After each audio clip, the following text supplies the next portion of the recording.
welcome back to Venin News. I hope everybody had a great Valentine's Day, but today we'll be covering some very important events that occurred in Venezuela's week of February 8th to February 15th. This week was a very important week in Venezuela because it has been officially a year since major protest outbursts began in Venezuela in which the citizens protested to the government about the injustices and oppression of human rights in the country. A year after the protest against Nicolás Maduro, Venezuela is a very different country.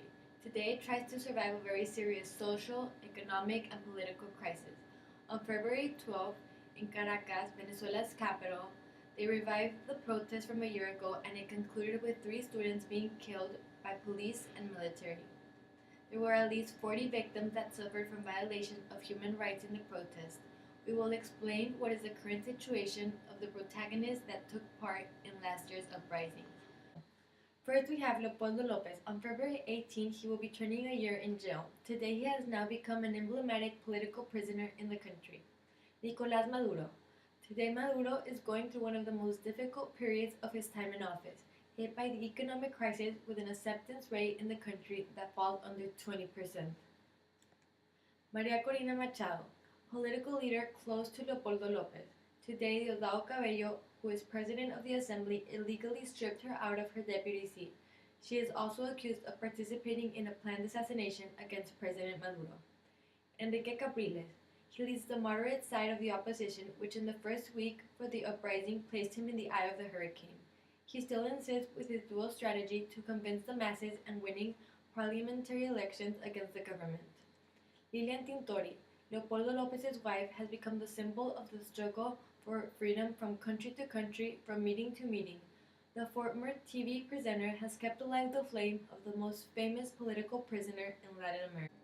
Our next headline is Vice President Joe Biden of the United States had a meeting with Lilian Tintori, Leopoldo Lopez's wife, and the mother of a student that was murdered in last year's protest.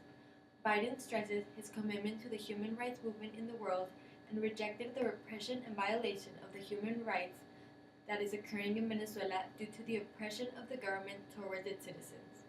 In the meeting, the two ladies asked Biden to be more aggressive in condemning human rights violations in Venezuela.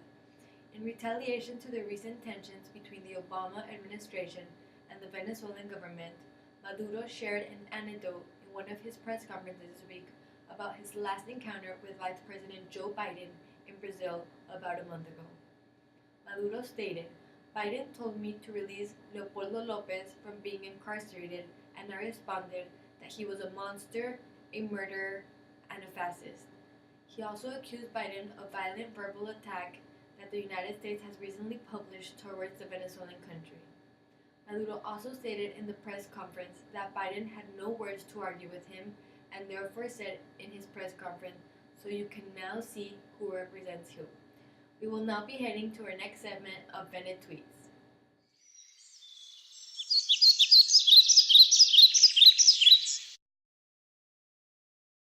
Our first tweet today is by Vice President Biden, and he tweeted, "VP Biden met today with Venezuelans affected by government oppression to underscore our commitment in promoting human rights around the world."